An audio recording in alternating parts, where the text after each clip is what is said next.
Muhammadin wa ala alihi washabbihi ajmain amma ba'du. Alhamdulillah, hari ini kita ketemu lagi dalam pelajaran bahasa Indonesia. Mari kita awali pelajaran kali ini dengan sama-sama melafazkan lafaz basmalah. Bismillahirrahmanirrahim. Alhamdulillah, hari ini kita ketemu lagi ya setelah kita belajar di pertemuan sebelumnya. Apa kabar, Nak? Baik. Ada yang tidak hadir hari ini? Ada. Siapa? Kenapa, sakit atau apa? Sakit. Baik. Jadi kita harus menjaga kesehatan kita ya, Nak. Ya, udah sarapan belum? Sudah ya. Jadi karena dengan kita sarapan, maka kerja otak kita akan lebih optimal. Oke. Baik anak-anak, hari ini kita akan melanjutkan pelajaran kita dengan materi yang sama. Materi apa kita? Cerita fantasi. Kalau sebelumnya kita sudah belajar cerita fantasi, kita ngapain aja di pertemuan sebelumnya? Ada yang ingat? Apa, Nazir?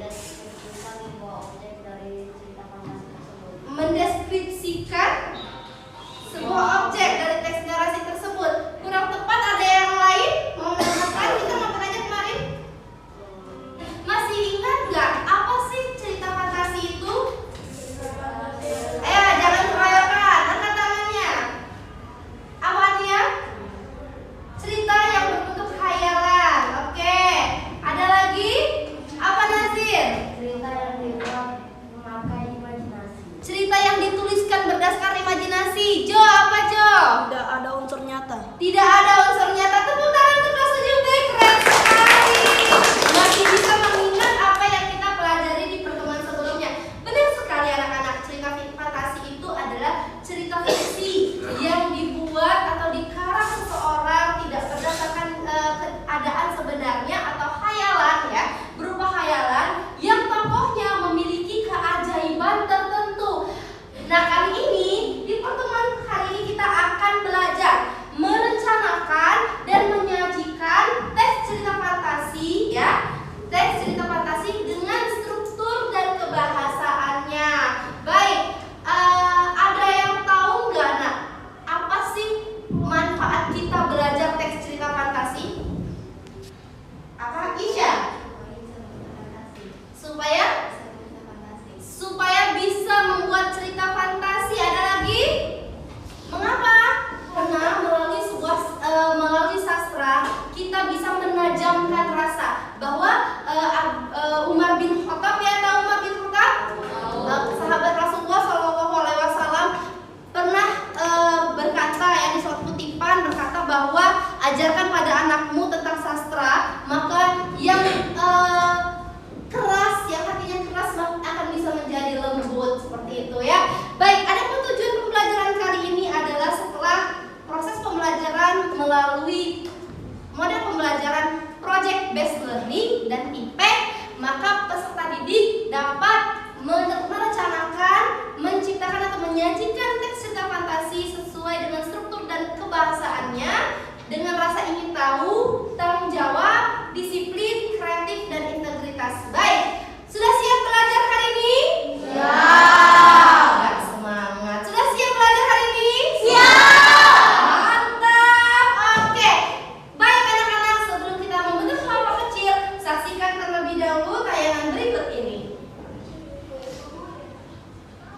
Simak. Setelah proses pembelajaran dengan menggunakan model pembelajaran project based learning (TPE), peserta didik dapat merencanakan dan menulis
panggung dengan kayu-kayunya yang tak kuat lagi.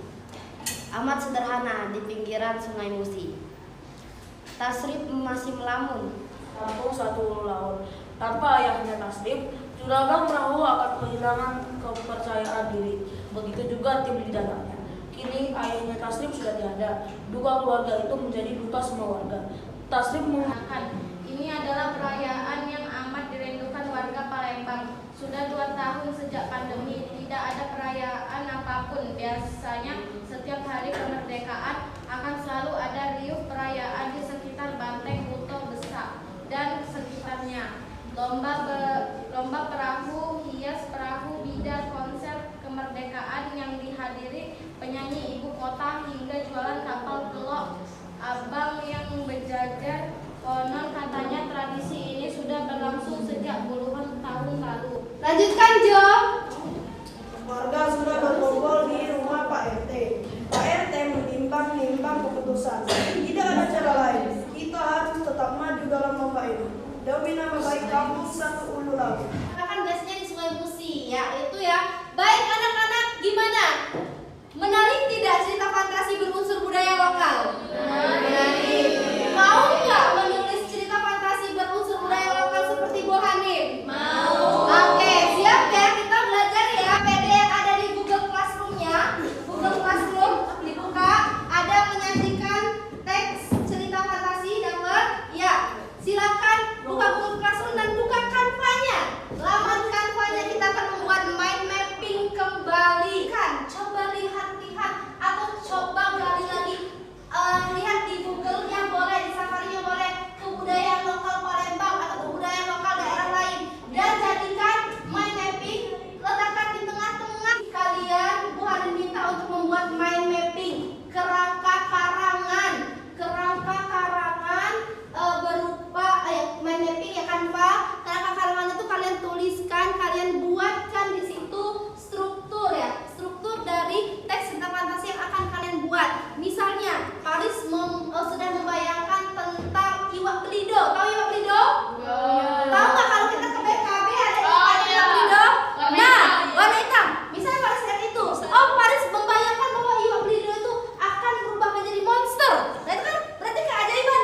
Lihat sini kelompok olahraga. Perhatikan bukan di iPad-nya dia. Kelompok olahraga, misalnya tadi Iwak Belido. Iwak Belido ini diletakkan di sini. Cari elemen. Misalnya ngambil di Google Iwak Belido di sini. Udah buat Iwak Belidonya di sini. Buat orientasinya. Orientasinya nanti ada tokoh apa? Tempatnya di mana?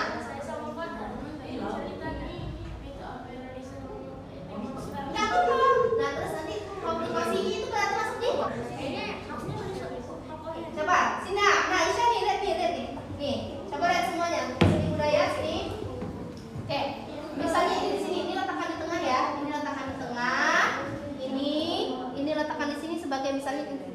Oke. Atau mana sih?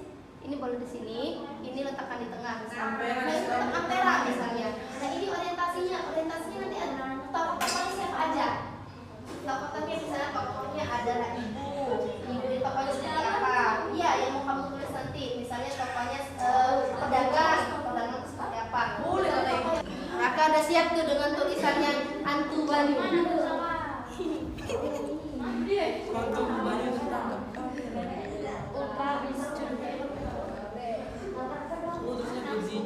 Nulis apa aja boleh? Cari gambar ampera. Cara pempek, cari gambar pempek. 2 tahun warga di Ampera pun kembali